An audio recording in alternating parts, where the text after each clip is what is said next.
आज का टॉपिक है data entry and basic formulas. हम एक एग्जांपल के तौर पे यहाँ पे कुछ डेटा एंट्री करेंगे ताकि आपको चीज़ों को समझने में इजी हो। आप में से कोई अगर शिक्षक है, टीचर है, तो आप अपने स्टूडेंट का डेटा मेंटेन करके रखना चाहते हैं। कोई भी रीज़न हो सकता है। आपके पास हो सकते हैं कि 10 स्टूडेंट पढ़ते हैं, 20 स्टूडेंट पढ़ते हैं, ज़्यादा स्टूडेंट पढ़ते हैं, तब ये ज़रूरी होता है कि उनका एक डेटाबेस बना के रखा जाए। तो आपको क्या करना पड़ेगा? आपको मैनुअली उसको लिखना पड़ेगा, है ना? तो उसके लिए क्या करना है? बेसिक तरीका अगर हम लोग देखें तो आपको यहाँ पे पहले कुछ हेडर्स लिखने पड़ेंगे कि आपको कौन कौन सा डेटा चाहिए। तो सबसे पहले चाहिए हमें एक सीरियल नंबर। ठीक है, सीरियल नंबर कि आपके पास कितने स्टूडेंट है, वो एक दो तीन चार करके आ जाए। उसके बाद चाहिए स्टूडेंट्स का नेम।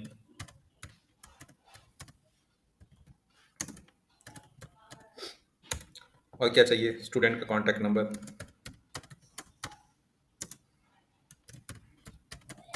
ठीक है, कौन सा क्लास में स्टूडेंट पढ़ता है,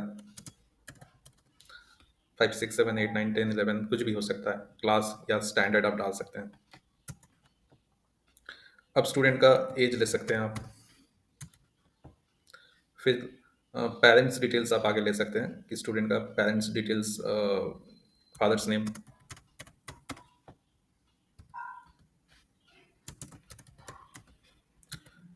उनका कॉन्टैक्ट नंबर।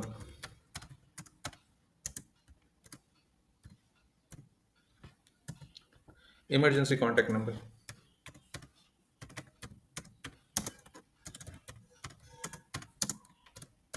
बहुत सारे केसेस में स्टूडेंट अपने होम टाउन से बाहर आके रहते हैं, तो हो सकता है उनका लोकल गार्जियन कुछ और कोई और हो। वो कोई पीजी में या मेस में रहते हैं, तो उसमें उनका लोकल गार्जियन कुछ और हो, तो इमरजेंसी कॉन्टैक्ट नंबर बहुत जल्दी होता है। In case of any emergency अगर आपको किसी को कॉल करना है, तो फिर हो सकता है उनके पेरेंट्स जो है उस सिटी में नहीं रहते हो, तो फिर लोकल गार्जियन या इमरजेंसी कॉन्टैक्ट नंबर में कॉल करना पड़ता है। तो ये एक हो गया जो आपको लेना है।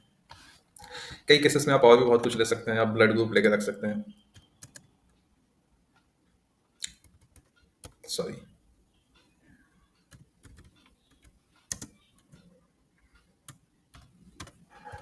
ठीक है, इस तरह से आप सो ऑन सो फॉर्थ और भी बहुत सारे डिटेल्स लेके रख सकते हैं। और ज़रूरी नहीं है कि आपको इतना भी डिटेल्स लेना है, आपको जितना ज़रूरी चाहिए आप ले सकते हैं। मैंने एक एग्जांपल के लिए लिया है ताकि हमें समझने में ईज़ी हो कि हम डेटा कैसे फिल करेंगे। अगर आप देख रहे होंगे कि हमने सिर्फ एक हेडर लिखा है कि हमें क्या-क्या डेटा चाहिए, उसमें हम यहाँ पे जाके देख रहे हैं कि जैसे ये सीरियल नंबर है, ये देखिए अच्छे से दिख रहा है, लेकिन यहाँ पे स्टूडेंट नेम आधा दिख रहा है, आधा नहीं दिख रहा है, एन दिख रहा है सिर्फ। ठीक है? तो ऐसा क्यों हो रहा है? अगर आपको दिखे यहाँ पे पूरा स्टूडेंट नेम दिख रहा है हमारे फॉर्मूला बार में, लेकिन यहाँ पे नहीं दिख रहा है क्योंकि इनका साइज जो है हमारे पर्टिकुलर सेल का वो सेम है हर किसी के एज में। एज, क्लास, इनमें तो सब सही दिख रहा है अगर आप देखें तो, क्योंकि ये छोटे वर्ड्स है, साइज छोटा है तो इसलिए फिट हो जा रहे हैं, जो बड़े हैं नहीं हो रहे हैं। तो इनको फिर कैसे किया जा सकता है? तो इनके लिए दो ऑप्शन है। आपका जो ये सिलेक्ट है, ये जो कर्सर है आप देख रहे होंगे, इसमें ये सिलेक्ट हैंडल है। ठीक है, तो जैसे ही सिलेक्ट हैंडल को आप दोनों कॉलम के बीच में लेके जाइएगा, ये ऑटोमेटिक चेंज हो जाएगा, जो कि आपका ये डिनोट्स कर रहे हैं कि यहाँ पे अगर आप क्लिक करते हैं तो बीच में ये ऑटो एडजस्ट होकर जितना स्पेस चाहिए वो ले लेगा। देखते हैं क्लिक करके, देखिए ये ऑटोमेटिक दो बार क्लिक करने पे अपना पूरा आ गया ताकि आपको दिखाई दे रहा है। ठीक है, अब ऐसे मैनुअली भी इस चीज़ को चेंज कर सकते हैं। जैसे पहले कुछ ऐसे था। ठीक है, बहुत जन ऐसा करके मैनुअली चेंज करते हैं, तो उसमें टाइम टेकिंग ज़्यादा लगता है कि भाई एक एक करके आप कितना मैनुअली चेंज करिएगा। ऐसे करके दो बार क्लिक कर दीजिए, ऑटोमेटिक सेट हो जाएगा, है ना? लेकिन आपके पास यहाँ पे बहुत सारे कॉलम पे ऐसे हैं जिसमें सेट करना है, तो क्या हम ऐसे ऐसे मैनुअली करके एक एक करके करते जाएंगे? जी नहीं, ऐसे करके मैनुअली एक एक करके नहीं करना है। आपको क्या करना है? आपको सिलेक्ट करना है पूरा शीट, आपका जो ये एक्सेल शीट है इसको पूरा सिलेक्ट करना है। ठीक है, कैसे सिलेक्ट करेंगे? सेलेक्ट करने का दो ऑप्शन है। या तो फिर ये जो स्पेस आपको दिख रहा है यहाँ पे आप क्लिक करिए, सेलेक्ट हो जाएगा। या तो फिर आप कंट्रोल ए प्रेस करिए। ठीक है, ये आपका सेलेक्ट हो जाएगा। मैंने शिफ्ट ए प्रेस कर दिया है, सॉरी, कंट्रोल ए करना है आपको। ठीक है, ये शॉर्टकट के आप लिख लीजिए, कंट्रोल ए बहुत काम का शॉर्टकट की है। तो आपको ऐसे सिलेक्ट करना है। आगे जैसे हम बढ़ते जाएंगे आपको हम यहाँ पे विजुअली कहाँ से होता है वो भी दिखाएंगे, और शॉर्टकट की जो आपका होगा वो भी बताएंगे, ताकि दोनों आपको पता चले कि कौन सा जगह से ऑप्शन मिल रहा है आपको और कैसे कैसे आप कर सकते हैं। ठीक है, जैसे हमने सिलेक्ट कर लिया, अब हम किसी एक पे जाके डबल क्लिक करते हैं। देखिए ऑटोमेटिक आपका आ गया। ठीक है। अब हम यहाँ पे हमारा डेटा एंट्री का जो जर्नी है उसे स्टार्ट कर सकते हैं। आपके पास सीरियल नंबर है, तो सीरियल नंबर आप मैनुअली डाल सकते हैं। एक, ठीक है, जैसे आपने सीरियल नंबर 1 डाला, उसके पास आपको एंटर डालना है, 2, फिर एंटर डालना है, 3, ठीक है। अगर आपको सीरियल नंबर देने के बाद जैसे आपने 1 दिया, आपको स्टूडेंट नेम लिखना है, तो एंटर देने से आपका बॉक्स नीचे आ जाएगा। यहाँ पे आपको टैब प्रेस करना है ताकि आपका नेक्स्ट जो भी बॉक्स है उस पर चला जाए और आप वहाँ पे स्टूडेंट का नाम लिख सकें, ठीक है। तो एंटर या टैब, ये आपको ध्यान में रखना पड़ेगा। आप मैनुअली ऐसे करके भी सिलेक्ट कर सकते हैं, यहाँ पे 1 लिखने के बाद यहाँ ले जाके ऐसे माउस से, लेकिन उसमें टाइम टेकिंग है, तो आप शुरुआत में कर सकते हैं, बाद में आपको ईज़ी हो, जिसके लिए मैं जैसे-जैसे जहाँ-जहाँ पे जो-जो शॉर्टकट का ज़रूरत होता है, मैं बताते जाऊँगा, ताकि आपको जब ये करिएगा, आपको भी याद होगा कि आपको कौन-सा शॉर्टकट की यूज़ करना है। अब मान लीजिए आपके पास 100 स्टूडेंट पढ़ते हैं, तो ऐसे करके 1, 2, 3 करके कि आप 100 लिखते जाएँगे, बहुत ज़्यादा समय ले लेगा, ठीक है? तो कैसे करना है? आपको बहुत सारे तरीके होते हैं, आप यहाँ पे 1 लिखिए, 1 लिखने के बाद आप यहाँ पे 2 लिखिए। अब दोनों को सिलेक्ट करिए, 1 और 2 दोनों को सिलेक्ट करिए। ध्यान से देखिए, आपको 1 और 2 दोनों को सिलेक्ट करना है। आपका जो ये सिलेक्ट हैंडल था, उसको जस्ट ये कॉर्नर पे लेके आना है इस सिंबल पे। ये ऑटोमेटिक जो है फिल हैंडल पे आ जाएगा, ठीक है? इसको आप क्लिक करिए और इसको नीचे स्क्रॉल करते जाइए माउस से। देखिए आपको चेंज हो रहा है 8-10 करके, ठीक है? आप ऐसे कर सकते हैं। या तो फिर आप 1, 2 ज़रूरत नहीं है आपको 2 लिखने का, आप सिर्फ 1 ही लिखिए। उसके बाद इस सेलेक्ट हैंडल को फिल हैंडल में कन्वर्ट होगा जैसे ही आप इस कॉर्नर का पे आइए एंड कंट्रोल प्रेस करिए आपके कीबोर्ड में। देखिए प्लस के ऊपर और एक प्लस आ रहा है। अब इसको आप सेलेक्ट करके नीचे स्क्रॉल करते जाइए। देखिए ऑटोमेटिक आपका 10 तक आ रहा है, ठीक है। अगर आपको ऐसा कोई केस है जहाँ पे ऑड नंबर चाहिए या इवन नंबर चाहिए, तो फिर आप क्या करिएगा, आपको ऑड नंबर चाहिए तो 1 लिखिए, उसके बाद 3 लिखिए, इसको सेलेक्ट करिए, नीचे स्क्रॉल कर दीजिए। देखिए आपको आ गया odd number, same as in even number पे भी होगा, ठीक है।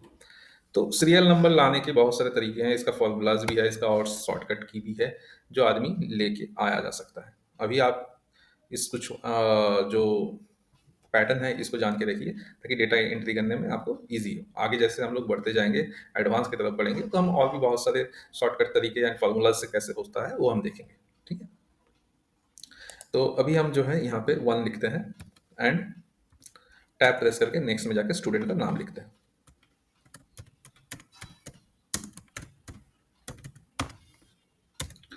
देखिए मैंने स्टूडेंट का नाम लिख दिया, मैं उनका मोबाइल नंबर लिख देता हूँ। ये मोबाइल नंबर बिल्कुल ही मैंने अपने मन से जो भी आया है लिख दिया है। मुझे नहीं पता कि ये नंबर एग्जिस्ट करता भी है कि नहीं करता है, किसका है। तो ऐसा कोई नंबर नहीं है, एक सैंपल नंबर जो है मैंने लिख दिया। क्लास, कौन सा क्लास का स्टूडेंट है, हो सकता है वो आपका 12th में पढ़ता हो, है ना। आप यहाँ पे 12 भी लिख सकते हैं, 12 भी लिख सकते हैं, आपके ऊपर है। लेकिन मैं हमेशा कहूँगा आपको जो भी डेटा आप एंट्री कर रहे हैं उसका सीक्वेंस जो है उसी तरह से मेंटेन करिएगा। जैसे अगर यहाँ 12th लिख रहे हैं तो यहाँ आगे जितना भी आपका होगा वो 8, 9 इस तरह से करिए। ऐसा नहीं होगा कि यहाँ 12 लिख रहे हैं, यहाँ पे ऐसा 9 लिख के आगे बढ़ गए, ठीक है। तो इससे क्या होता है, सीक्वेंस एक ही कॉलम में अलग अलग सीक्वेंस हो जाता है, तो डेटा के यूनिफॉर्मिटी नहीं रहता है। तो यूनिफॉर्मिटी रखना बहुत जल्दी है। आगे जैसे जैसे आप हम लोग इस चीज़ को सीखेंगे तो आपको समझ में आएगा यूनिफॉर्मिटी क्यों जरूरी है, ठीक है। अभी इतना जान के रखिए कि आपको यूनिफॉर्म रखना है। जो आप लिखना चाह रहे हैं, आपको जैसे अच्छा लगता है, आपको जैसे समझ में आता है आप लिख सकते हैं, लेकिन उसको यूनिफॉर्म रखिए। जैसे यहाँ एज, एज हम लोग डालते हैं हमेशा 17 ईयर्स, ठीक है। यहाँ पे फादर्स नेम,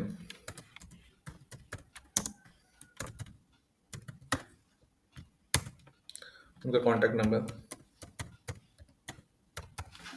ये भी मैंने सैंपल नंबर डाला है, इमरजेंसी कॉन्टैक्ट नंबर, और ये भी मैंने सैंपल नंबर डाला है। ब्लड ग्रुप,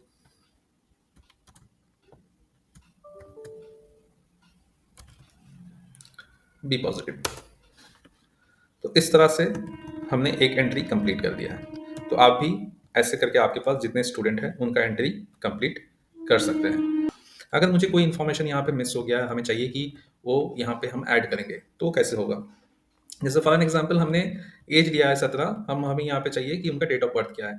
जो आपके स्टूडेंट्स हैं उनका डेट ऑफ बर्थ भी हमें चाहिए, तो उसके लिए हमें यहाँ पे एक कॉलम ऐड करना पड़ेगा, ठीक है। कॉलम कैसे ऐड करेंगे? कॉलम ऐड करने के लिए आपको जहाँ पे कॉलम चाहिए, अगर मान लीजिए आपको ई और एफ के बीच में एक कॉलम चाहिए, तो आप एफ को सिलेक्ट करिए और फिर वहाँ पे राइट क्लिक करिए। जब राइट क्लिक करिए और देखिए इंसर्ट का ऑप्शन है, आप इंसर्ट प्रेस कर दीजिए, आपके पास एक कॉलम आ गया। अब आप यहाँ पे लिख दीजिए डेट ऑफ बर्थ, इसको शॉर्ट फॉर्म में डीओबी बोला जाता है, तो आप डेट ऑफ बर्थ ऐसे लिख सकते हैं। ठीक है। अब जब हम कहीं भी डेट ऑफ बर्थ लिख रहे हैं तो हमें ये समझना पड़ेगा, डेट लिखने से पहले, चाहे वो कोई भी डेट हो, डेट ऑफ बर्थ हो, डेट ऑफ ज्वाइनिंग हो, डेट ऑफ किसी चीज़ का भी डेट का एंट्री हम कर रहे हैं, तो फॉर्मेट जो हम यूज़ करेंगे उसका यूनिफॉर्मिटी होना बहुत ज़रूरी है। मेरा ये सजेशन रहेगा, ये रिकमेंडेशन रहेगा, जो भी इंडियन स्टैंडर्ड फॉर्मेट है आप उसको फॉलो करिए। आप कोई भी फॉर्मेट आपके हिसाब से बना सकते हैं, लेकिन हर कंट्री का एक स्टैंडर्ड फॉर्मेट होता है, आप उसको फॉलो करिए। क्या है हमारा स्टैंडर्ड फॉर्मेट? आप एक काम करिए, आप अपने कंप्यूटर में कंट्रोल प्रेस करिए और सेमीकोलन प्रेस करिए। ठीक है, कंट्रोल एंड सेमीकोलन। देखिए आपके पास डेट आ जाएगा। बहुत जन बोल सकते हैं कि सर ऐसे ऐसा सारा डेट नहीं आता है। ऐसा नहीं है, ये यहाँ पे कॉलम का साइज छोटा है, इसको अगर हम थोड़ा बड़ा कर लेंगे तो डेट आ जाएगा। तो एक शॉर्टकट है कंट्रोल एंड सेमीकलन। सेमीकलन होता है आपके कीबोर्ड में एल के बाद वाला जो बटन है वो सेमीकलन का बटन है। तो कंट्रोल एंड सेमीकलन प्रेस करने से आपका डेट आ जाएगा। बहुत जन यहाँ पे आपको ऐसा भी बोलेंगे कि एक फॉर्मूला है इक्वल्स टू टुडे। ठीक है, देखिए इक्वल्स टू टुडे, अगर आप ये फॉर्मूला लेते हैं तो भी आपको डेट आ जाएगा। आप देख रहे हैं यहाँ पे भी डेट आ गया, यहाँ पे भी डेट आ गया। लेकिन अगर हम यहाँ जा रहे हैं तो फॉर्मूला बार में देखिए आपको डेट दिख रहा है, लेकिन अगर हम यहाँ जाएंगे तो हमें फॉर्मूला बार में फॉर्मूला दिख रहा है। तो आज जो डेट है वो जब चेंज हो जाएगा, आज 4 दिसंबर है, ठीक है, तो आज अगर चेंज हो जाएगा तो फिर ये यहाँ पे डेट भी चेंज हो जाएगा। अगर आप इस कंप्यूटर को कल ओपन करिएगा इस सीट को शेप करने के बाद, तो यहाँ पे कल 5 तारीख दिएगा, परसों ओपन करिए 6 तारीख दिएगा। ठीक है, ऑटोमेटिकली चेंज होते जाएगा, लेकिन यहाँ पे चेंज नहीं होगा। तो कौन सा फॉर्मेट आपको चाहिए ये आपके रिक्वायरमेंट के ऊपर है। तो अभी हम क्या करेंगे, ये जो हमने कंट्रोल एंड सेमीकलन का यूज़ किया, इसका पर्पस ये था कि ये इंडियन स्टैंडर्ड डेट फॉर्मेट क्या है। इंडियन स्टैंडर्ड डेट फॉर्मेट है D D dash M M dash Y Y Y Y. D D मतलब डेट, एम एम मतलब month, and Y Y Y Y as in कौन सा year है, 1981 82 ऐसा है, या 2001 2 जो भी है आपका डेट ऑफ बर्थ वो आप डाल सकते हैं। ठीक है। यूएस का स्टैंडर्ड इंडिया से अलग होता है। यूएस में कैसा होता है, एम एम, उसके बाद डी डी, उसके बाद वाई वाई वाई वाई। तो इसके वजह से क्या होता है, काफ़ी बार कंफ्यूजन होता है। अगर आपके पास ऐसा कोई फाइल आ गया जो कि यूएस स्टैंडर्ड के हिसाब से बना हुआ है, आप वहाँ पे कंफ्यूज हो सकते हैं। तो इसको ध्यान पे रखिएगा और आप हमेशा डेट को इसी तरह से रखिएगा। आपको इन फ्यूचर बहुत सारे रॉ डेटा पे काम करना होगा, आपको उस समय मेरी बात याद आएगी। आप देखिएगा कहीं भी अगर डेट का कोई कॉलम है जहाँ पे डेट है, अगर वहाँ पे कोई मैनुअल एंट्री हुआ है, अगर वो डेटा कहीं कोई सर्वर से या सॉफ्टवेयर से फेच नहीं हुआ है, कोई मैनुअल एंट्री हुआ है, तो 99% ऑफ टाइम पे ये एरर होता है कि यहाँ डेट का एंट्री अलग अलग फॉर्मेट में हो जाता है। कोई लिख देते हैं, अगर डेट ऑफ बर्थ लिखना है किसी को 20th कॉमा देके फिर अपना मंथ लिखेंगे, फिर देके अपना ऐसा लिखेंगे।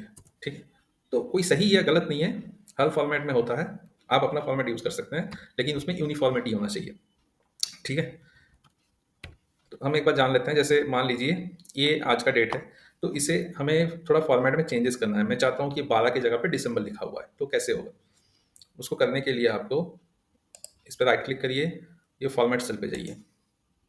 ठीक है, देखिए आपके पास नंबर, उसमें डेट का ऑप्शन है एंड यहाँ पे कस्टम का ऑप्शन है। तो डेट में ऑलरेडी जो फॉर्मेट है दिया हुआ है, इसको अगर कस्टम करना है तो कस्टम पे जाइए। जो मैंने कहा था देखिए D D M M Y Y Y Y दिया हुआ है। अगर आपको वहाँ पे चाहिए मंथ जो लिखा हुआ रहे, तो आप 3 वाई कर दीजिए। ये फॉर्मेट ऑलरेडी नीचे था, लेकिन फिर भी आप 3 वाई कर दीजिए। देखिए ये आ गया। ठीक है, तो इस तरह से आप अपना फॉर्मेट रख सकते हैं, लेकिन मेरा रिकमेंडेशन होगा कि जो स्टैंडर्ड फॉर्मेट है उसी को आप मेंटेन करिए, उसी को यूनिफॉर्म रखिए, ताकि जब भी इस डेटा से अगर आपको कोई एनालिसिस करना हो, कोई रिपोर्ट निकालना हो, तो उसमें आपको कोई भी कंफ्यूजन या एरर ना आए। ठीक है, तो ये हो गया हमारा डेट का। ये ऐसे ही जैसे हमने यहाँ पे कॉलम ऐड किया था, अगर हमें रो ऐड करना है, मैं मान लेता हूँ कि मेरे पास 10 स्टूडेंट थे और 10 स्टूडेंट का हमने डेटा यहाँ पे डाल दिया है। ठीक है, 10 स्टूडेंट का डेटा हमने डाल दिया है। जैसे सिखाया था आपको कंट्रोल दबा के स्क्रॉल करना है, तो यहाँ आ गया। चलिए 9 की जगह अब हमने 10 डालना है। देखिए जो मैं कर रहा हूँ, मैं अपना शॉर्टकट की का यूज़ कर रहा हूँ ताकि काम जल्दी हो, है ना? शॉर्टकट की क्या है? शॉर्टकट की है, अगर आप यहाँ पे हैं, आपको ऊपर जाना है, तो आप क्या एक-एक, एक-एक करके जाइएगा? नहीं। कंट्रोल अप जो है, अप एरो की जो है उसको प्रेस करिए। आपको राइट जाना है, extreme right. Control right arrow की, नीचे जाना है, कंट्रोल डाउन एरो की, ठीक है? आपको सिलेक्ट करके जाना है। आप यहाँ पे हैं, आपको यहाँ से लेके लास्ट तक सिलेक्ट करना है। तो आपको कंट्रोल शिफ्ट और अप अगर अप सेलेक्ट करना है, डाउन अगर डाउन सेलेक्ट करना है, आपको पूरा का पूरा रो या पूरा का पूरा कॉलम सेलेक्ट करना है। तो आप कंट्रोल दबा के, अगर आपको पूरा का पूरा कॉलम सेलेक्ट करना है, कंट्रोल दबा के आप स्पेस बार प्रेस करिए, आपका पूरा का पूरा कॉलम सेलेक्ट हो जाएगा। आपको रो सेलेक्ट करना है, ये पूरा का पूरा रो सेलेक्ट करना है, तो कंट्रोल शिफ्ट दबा के आप अपना स्पेस बार प्रेस करिए, आपका पूरा का पूरा जो रो है वो सेलेक्ट हो जाएगा। अभी हमें यहाँ पे और एक कॉलम चाहिए। हमें ये देखना है कि हमें ये नोट करके भी तो रखना है कि फीस हम कितना लेते हैं। हो सकता है कि हम हर किसी से अलग अलग फीस लेते हैं, एक फीस नहीं लेते हैं, ठीक है? ताकि वो फीस हम नोट करके रखें, या किसने कितना फीस दिया है वो भी नोट करके रखें, मतलब जहाँ फाइनेंशियल डिटेल रखना है, ठीक है? अब हम यहाँ पे 1000 फीस लेते हैं अगर, तो ऐसे रखेंगे। सबसे अगर लेते हैं, अगर किसी से हम कुछ अलग फीस लेते हैं तो उसका अलग रखेंगे। किसी के 2000 देते हैं तो उसका 2000 रखेंगे, ठीक है? ये आपका हो गया डेटा एंट्री। अब इसमें हमें क्या करना है, अगर हम ये फीस कभी रख रहे हैं जहाँ पे फाइनेंशियल चीज़ें, ये 1000 रुपीज़ है कि $1000 है, क्या है हमें नहीं पता, तो हम क्या करेंगे, इसको रुपीज़ में लिखेंगे कि हम 1000 रुपीज़ फीस लेते हैं, ठीक है? ये हो सकता है आपके लिए ईजी हो समझना, क्योंकि आप ले रहे हैं कि आप रुपीज़ में ले रहे हैं, लेकिन मैं डेटा एंट्री के पर्सपेक्टिव से बता रहा हूँ कि अगर जो करेंसी में है उस करेंसी में रखना सही होता है। तो इसको करेंसी में कैसे कन्वर्ट करेंगे? देखिए यहाँ पे हमारे पास एक करेंसी का ऑप्शन है, अगर आप देखेंगे करेंसी का ऑप्शन है, ठीक है? मैं थोड़ा जूम कर देता हूँ ताकि आपको दिखाई दे।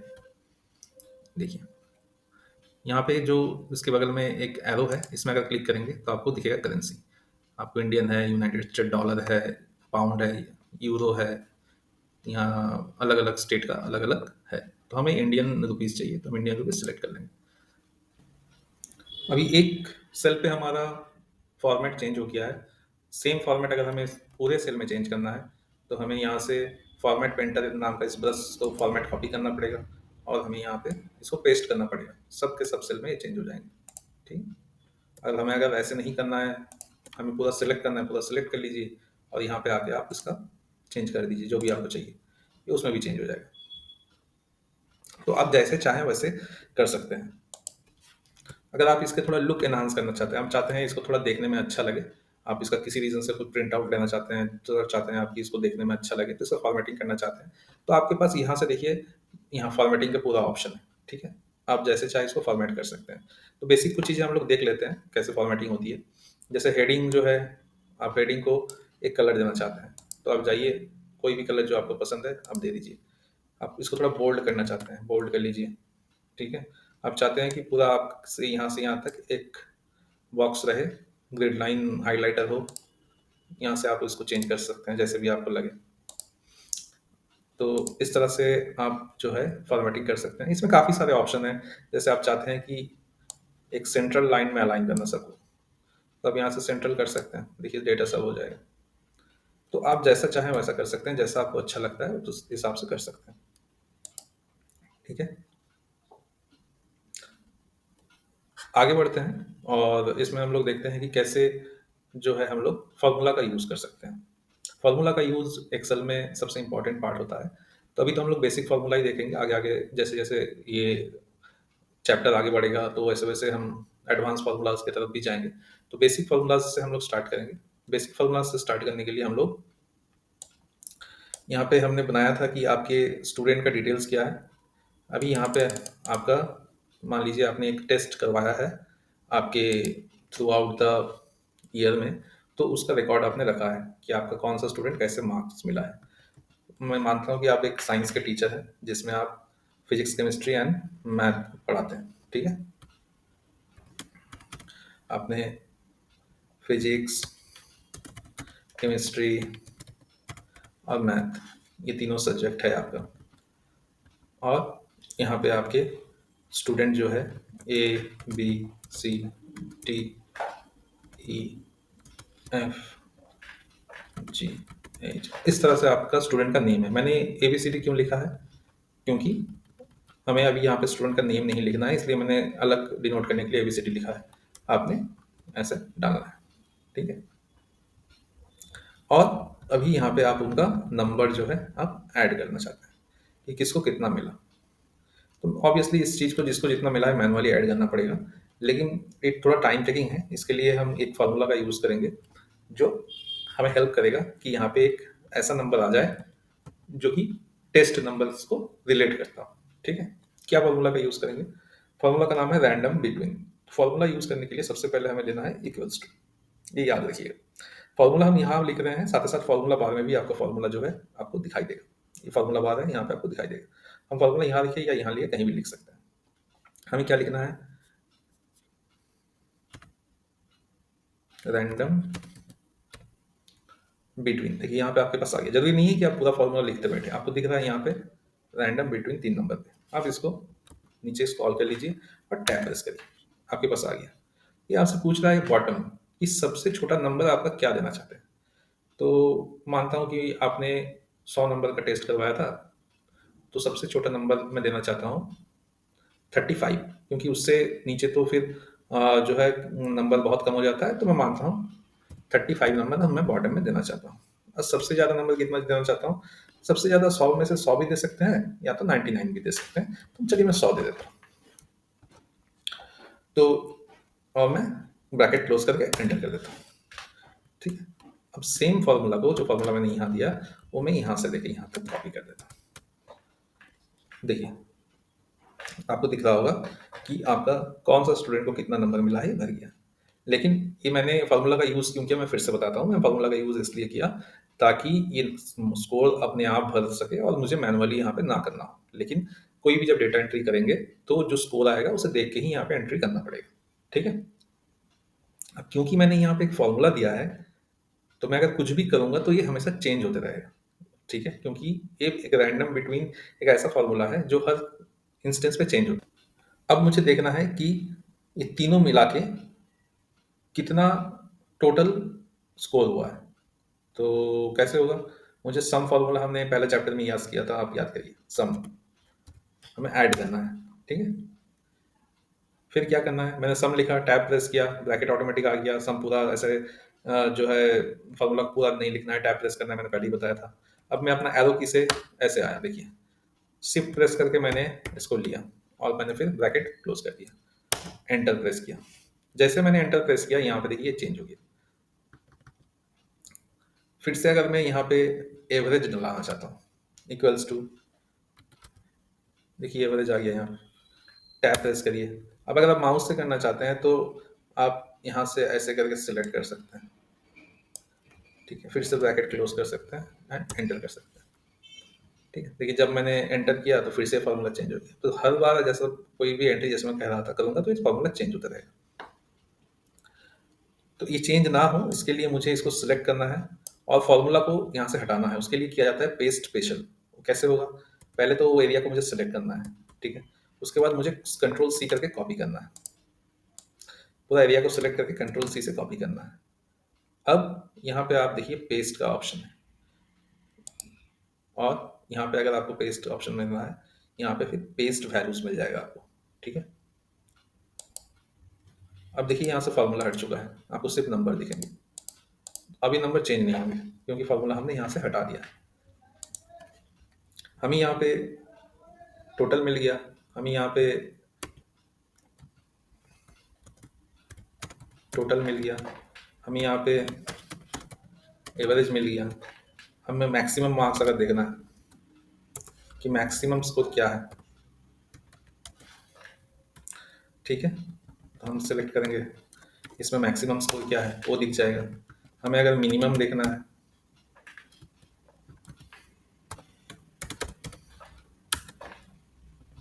सेलेक्ट करेंगे, हमें मिनिमम क्या है मिल जाएगा। तो हमने टोटल ले लिया, हमने एवरेज कर लिया, हमने मैक्सिमम कर लिया, हमने मिनिमम कर लिया, स्टूडेंट का डिटेल्स जो है हमें मिल गया कि क्या हुआ है। ये एक टेस्ट का है, ऐसे करके मल्टीपल टेस्ट का भी हो सकता है। उसका भी आप टोटल निकाल सकते हैं, एवरेज निकाल सकते हैं, मैक्स निकाल सकते हैं, मिनिमम निकाल सकते हैं। अब हमें क्या चाहिए,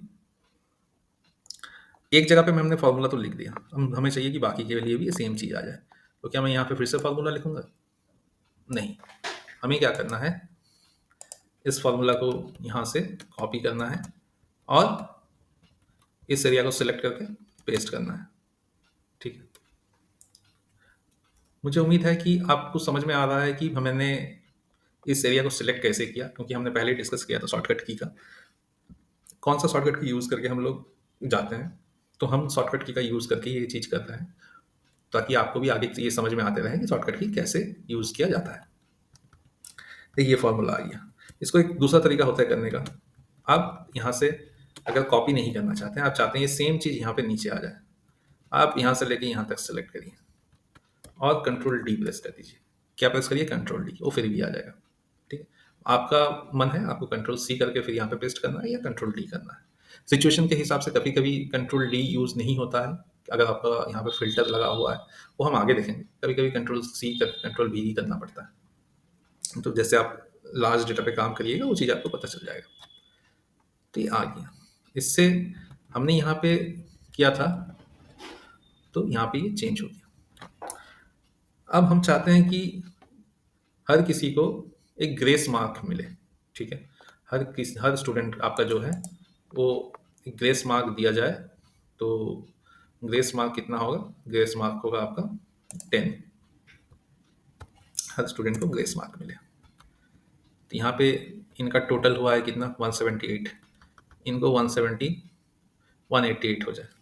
तो ऐसे करके देखिए, प्लस आपका 10 कितना हो गया? 188। ठीक है, तो सेम चीज़ अगर हम इनके लिए चाहते हैं तो क्या करेंगे, इस फार्मूला को कॉपी करके यहाँ पे पेस्ट कर देंगे। ये क्या हो गया, हमने सबको 10 नंबर ग्रेस देना था, यहाँ पे क्या नंबर आ गया? 1000। ये इतना, ये कैसे हुआ? देखिए यहाँ पे समझिए, ये इसलिए हुआ, हमने जब यहाँ पे फॉर्मूला लिखा था तो हमने फॉर्मूला क्या लिखा था, फॉर्मूला क्या लिखा था देखने के लिए जैसे यहाँ पे देख सकते हैं, या तो आप अपना F2 बटन को प्रेस कर सकते हैं। ठीक है, F2 बटन को जैसे ही आप प्रेस करिएगा आपको दिख जाएगा कि कहाँ कहाँ से फॉर्मूला लिया गया है। अब देखिए आप, फॉर्मूला जो है यहाँ से टोटल लिया गया है, उसके बाद ये लिया गया, इसके लिए तो ठीक है। नीचे आते हैं और यहाँ देखते हैं F2 बटन प्रेस करके, अभी ये यहाँ पे अपना जो टोटल है उसको ले रहा है और ये 10 को वहाँ पे ऐड नहीं कर रहा है, फिर ये नीचे कर दे रहा है। ऐसा क्यों? ऐसा इसलिए क्योंकि आपने जब यहाँ का फॉर्मूला उठा के यहाँ पेस्ट किया तो ऑटोमेटिक वो एक एक्सेल नीचे किया, वो तो इससे इसके साथ ऐड नहीं कर रहा है, वो यहाँ ऐड कर रहा है। तो सेम वो उसके साथ ऐड नहीं करके यहाँ ऐड करेगा। तो फॉर्मूला अपना लॉजिक तो सही है, इस लॉजिक को समझिए। अगर हम यहाँ पे इनको इंस्ट्रक्शन दिया था कि आपको जस्ट एक सेल ऊपर जो है उसको प्लस करना है, तो वो तो सही कर रहा है, वो एक सेल ऊपर जो है उसको प्लस कर रहा है। लेकिन एक सेल ऊपर 10 लिखा हुआ नहीं है, 10 और एक सेल ऊपर लिखा हुआ है। तो हमें अगर 10 ही वहाँ पे ग्रेस मार्क देना है तो कैसे करना होगा? यहाँ W जो है रो W1 जो है, इसी को फॉर्मूला पे अगर ऐड करें, यहाँ पे देखिए हर जगह पे W3 W4 ऐसे हो रहा है। तो हम चाहते हैं ये W1 को ही ले फॉर्मूला में, तो कैसे होगा? तो ये W1 जो है ये दोनों के बीच में हमें एक डॉलर सिंबल डालना है। ठीक है, तो डॉलर सिंबल क्या करता है? रेफरेंस को फ्रीज कर देता है। तो हमने दोनों के बीच में क्यों डाला? हमने दोनों के बीच में नहीं डाला, हम जिसको हमें फ्रीज करना है हम उसके आगे डालते हैं। हमें 1 को फ्रीज करना है, हमें W को फ्रीज नहीं करना है। W मतलब ये कॉलम, ये पूरा का पूरा कॉलम जो है ये W है। W में से हमें सिर्फ 1 को फ्रीज करना है, इसीलिए हमने 1 के आगे डाला। अगर मुझे W को फ्रीज करना होता तो मैं W के आगे डालता, और मुझे अगर दोनों को फ्रीज करना होता मैं दोनों के आगे डालता। यहाँ पे 3 सिनारियो हो सकता है, या तो यहाँ पे आएगा, या तो यहाँ पे आएगा, या तो दोनों के आगे आएगा। उस आगे हम देखेंगे कि दोनों के आगे कब आएगा, लेकिन अभी जो है हमें यहाँ पे सिर्फ फ्रीज करना है। ठीक है, अब इस फॉर्मूला को लेके हम नीचे पेस्ट कर देते हैं। अब देखिए ये हो गया, ठीक है। तो इसे आपको बोला जाता है फ्रीज करना। रेफरेंस जो होता है वो कौन सा एरिया पे लेगा ये डिपेंड करता है। अगर आप इसको फ्रीज करते हैं तो उसको बोला जाता है एब्सोल्यूट रेफरेंस, ठीक है, कि वही वहीं से लेना है भाई, दूसरे कहीं नहीं देखना है। और अगर आप रेफरेंस को फ्रीज नहीं करते हैं वो फिर आपके फॉर्मूला के हिसाब से, अगर आपने ऊपर आगे पीछे कहीं भी बोला है वो वहां से चेंज होते जाएगा, ठीक है। डायनामिक रेफरेंस फिर वो अपना चेंज होके लेगा। तो अभी आपको थोड़ा बहुत आइडिया हुआ होगा कि फ्रीज क्यों किया जाता है, फ्रीज करने के लिए कौन सा सिंबल का यूज किया जाता है, और जहां हमें फ्रीज करना है उसके आगे हमें डॉलर सिंबल का यूज करना है, ठीक है। ये हो गया हमारा बेसिक फार्मूलाज। बेसिक फार्मूलाज में हमने क्या क्या सीखा, हमने सम करना सीखा, हमने एवरेज निकालना, हमने मैक्स निकाला, हमने रैंडम बिटवीन देखा, ठीक है, हमने मिनिमम देखा। हमने कई बार जब यहाँ पे मैक्स मिनिमम सम निकाला है तो बोला है कि ये फार्मूलाज है। टेक्निकली ये फार्मूलाज नहीं है, ये फंक्शंस है। हमने chapter 1 basic of Microsoft Excel में सीखा था कि फंक्शंस और फार्मूलाज में क्या डिफरेंस होते हैं। लेकिन नॉर्मली कभी कभी जब हम लोग इस पे काम करते हैं तो हम लोग बोलते हैं कि हाँ ये फार्मूलाज है, लेकिन आपको ये पता होना चाहिए कि फार्मूलाज क्या होते हैं, फंक्शंस क्या होते हैं, ठीक है। तो अगर मैं कहीं पे भी ये मतलब बोला हूँ कि भाई मैक्स एक फार्मूला है या एवरेज एक फार्मूला है, तो बेसिकली वो एक फंक्शंस है, वो फार्मूला नहीं है।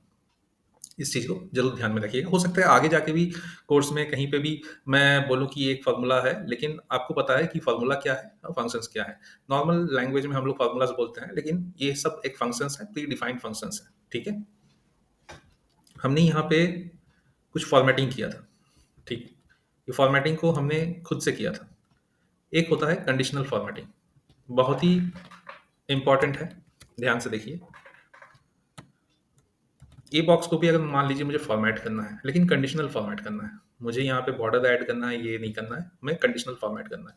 अब मेरे पास यहाँ पे बहुत कम डेटा है, तो मैं अगर यहाँ देखना चाहूँ कि भाई मेरा ये टोटल जो आया है इसमें से 200 से ऊपर कितने जन का मार्क्स है, तो मैं यहाँ देख के बता सकता हूँ यहाँ 1 जन है, यहाँ 2 जन है, या 3 जन है, या 4 जन है, ठीक है। लेकिन यहीं पे अगर मेरे पास 500,000 डेटा होता है, क्या मैं यहाँ पे देखता ऐसा करके? नहीं देखता। मुझे चाहिए होता कि मैं एक कलर कोडिंग कर दूं कि 200 के ऊपर जिसका है उसका यहाँ पे ग्रीन कलर आ जाए, ठीक है। तो किसी भी रीजन से अगर मुझे ऐसा ज़रूरत है कि अगर किसी को 70 से ऊपर मार्क्स मिला है तो ऑटोमेटिक वो ग्रीन हो जाए, ठीक है। वो मैं कैसे करूँगा? तो पहले यहाँ पे देखते हैं 200 के ऊपर जो है उसको ग्रीन कैसे करेंगे। आपको दिख रहा होगा यहाँ पे कंडीशनल फॉर्मेटिंग का ऑप्शन, इस ऑप्शन पे जाइए। यहाँ पे देखिए आपको हर कंडीशंस जो है, कंडीशनल फॉर्मेटिंग अपने आप को डिफाइन करता है कि ये कंडीशनल फॉर्मेट करेगा। अगर कंडीशन मेट होगा, जो कंडीशन आप बताएंगे वो कंडीशन अगर वो मेट कर लेंगे तो उस चीज को आप जैसे बोलेंगे वो फॉर्मेट कर देगा, चाहे वो ग्रेटर देन करे, लेस देन करे, बिटवीन हो, इक्वल्स टू हो, जो लॉजिक आप लगाना चाहते हैं उसके हिसाब से ये कर देगा। तो यहाँ लिखा हुआ है हाईलाइट सेल रूल्स। आपको ग्रेटर देन हमने क्या कहा था, 200 के से ज्यादा जिसका है, यहाँ पे आप सेलेक्ट करिए। यहाँ पे क्या करना है, 200, और ओके कर दीजिए। यहाँ पे अगर आप चाहिए तो ये ग्रीन जो भी है आप कर सकते हैं, कर दीजिए। देखिए हमने 200 से ज़्यादा कहा है, इसलिए 200 को इन्होंने नहीं लिया है। अगर हम equals to and greater than 200 कहते तब जाके ये इनको भी लेता। ग्रेटर देन में 200 से ज़्यादा जो है ये 3 वही हुआ है, ठीक। तो एक कंडीशनल है। अब हमें यहाँ चाहिए 70 या उससे ज़्यादा किसका स्कोर है। सेम कंडीशनल फॉर्मेटिंग में जाते हैं, ठीक है। यहाँ पे देखिए इक्वल्स टू, यहाँ पे कहीं पे आपको दिख रहा है कि आपको मोर रूल पे जाना है। अगर आपको वहाँ पे ऑप्शन नहीं है equals to and greater than, तो आपको मोर रूल पे जाना। उसके बाद क्या करना है, format only cell that contain cell value greater than की जगह पे हमें क्या चाहिए, हमें ग्रेटर देन और इक्वल टू। देखिए ये ऑप्शन हमें उस लिस्ट में नहीं मिल रहा था, इसके लिए हमने यहाँ पे आया मोर में, एंड सेल वैल्यू को ग्रेटर देन और इक्वल्स टू कितना चाहिए हमें, 70। क्या फॉर्मेट चाहिए, मतलब 70 से ज़्यादा हो जाएगा तो क्या करेगा, 70 से ज़्यादा हो जाएगा तो वो ग्रीन कर देगा, कलर मैंने ले लिया। चलिए ओके करते हैं। अब देखिए किसको 70 से ज़्यादा मिला है, किसी को मैथ में मिला है, किसी को फिजिक्स में मिला है, किसी को दोनों सब्जेक्ट में मिला है यहाँ पे। इस हिसाब से कर सकते हैं। ऐसे ही हम अगर ग्रेटर देन की जगह पे लेस देन और इक्वल टू करना चाहें वो भी कर सकते हैं। एवरेज में डाल सकते हैं सेम फार्मूला, यहाँ पे डाल सकते हैं। अब यहाँ पे देखिए मैनेज रूल है, हमने यहाँ पे कोई जो रूल लगाया है उसको मैनेज करना चाहते हैं, मुझे थोड़ा चेंजेस करना है, 70 से नहीं हमें 60 से करना है। तो कैसे होगा, आप आइए मैनेज करिए। देखिए आपने क्या रूल लगा के रखा है, आपने रखा है इक्वल्स टू और ग्रेटर देन 70, ठीक है। आप एडिट करिए, 70 को फिर से जाके आप 60 कर दीजिए। अब ओके करिए, देखिए आपका चेंज हो गया। तो एडिट अगर करना है आपको यहाँ से करना है, क्लियर करना है स्पेसिफिक सेल से तो यहाँ से करना है। यहाँ से भी जाके आप डिलीट कर सकते हैं रूल को, डुप्लीकेट कर सकते हैं, एडिट कर सकते हैं, या न्यू रूल भी ऐड कर सकते हैं एज पर आपका जो भी क्राइटेरिया है, ठीक। तो ये हो गया कंडीशनल फॉर्मेटिंग, जो आपको ये सहूलियत देता है कि आप किसी तरह से भी फार्मूलाज को यूज़ कर सकते हैं, कंडीशनल फार्मूलाज को यूज़ कर सकते हैं कलर कोडिंग और भी मैक्सिमम फॉर्मेटिंग के लिए। जैसे देखिए यहाँ पे अगर आपको डेटा बार देना है, आप इस तरह से बार देना चाहते हैं, ठीक है, ग्रीन में जिसको जैसा नंबर मिला है उसके आगे वैसा बार क्रिएट हो गया, है ना। इसको अगर आप चेंज करके आप देना चाहते हैं नेटवर्क वाला बार, देखिए जिसका नंबर ज़्यादा उसका नेटवर्क ज़्यादा। तो ये हो सकता है कि इस नंबर में के हिसाब से नेटवर्क बार यहाँ पे नहीं है, मैं सिर्फ आपको दिखा रहा हूँ कि आप किस तरह की चीज़ें यूज़ कर सकते हैं। आइकन यूज़ कर सकते हैं, कलर शेड यूज़ कर सकते हैं, डेटा बार यूज़ कर सकते हैं, ठीक है। अगर मैं यहाँ से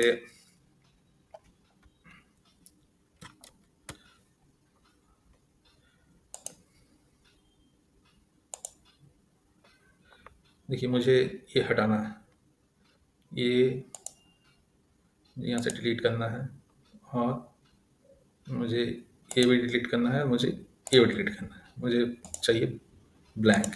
आ गया, फिर से मैं सेलेक्ट कर लेता हूँ, कंडीशनल फॉर्मेटिंग में जाके मैं कलर स्केल कर लेता हूँ। देखिए ये ऑटोमेटिक दिखा देगा कि किसका रेड है किसका ये, ठीक है। ये वैल्यूज़ के ऊपर ले रहा है, एवरेज के ऊपर भी बना रहा है खुद कि जो 10 जन है उस 10 जन के हिसाब से क्या है, ठीक है। तो बहुत सारा यहाँ पे ऑप्शन है, आप इस ऑप्शन को एक्सप्लोर कर सकते हैं, देख सकते हैं, और उसके हिसाब से आप अपना टॉप 10 जो भी करना है, टॉप 10 परसेंटेज और एवरेज परसेंटेज, हर हिसाब से रूल्स को ऐड करके मल्टीपल तरीके से आप इसमें फॉर्मेटिंग लगा सकते हैं। बेसिक यही है कि कोई भी फॉर्मेटिंग अगर आप करना चाहते हैं, आप इस कंप्यूटर में ये बता दीजिए, एक्सेल को ये बता दीजिए कि आप क्या चाहते हैं, रूल क्या लगाना चाहते हैं, बाकी एक्सेल करके आपको दे देगा ऑटोमेटिकली। इसमें फ़ायदा क्या है, इसमें फ़ायदा है कि आपके पास 2, 4, 5 डेटा है तो आप ऐसे ही कर सकते हैं, लेकिन आपके पास अगर ज़्यादा डेटा है, 100, 50 हज़ार, 2000, लाख डेटा है, तो आपको एक बार रूल लिखना है, वो एक साथ 1 लाख डेटा के ऊपर इम्प्लीमेंट हो जाएगा एक क्लिक से, ठीक है। तो ये फ़ायदा है आपको। तो इस तरह से आप इसमें कंडीशनल फॉर्मेटिंग कर सकते हैं। आज के इस data entry and basic formulas के चैप्टर में हमने काफ़ी कुछ सीखा है।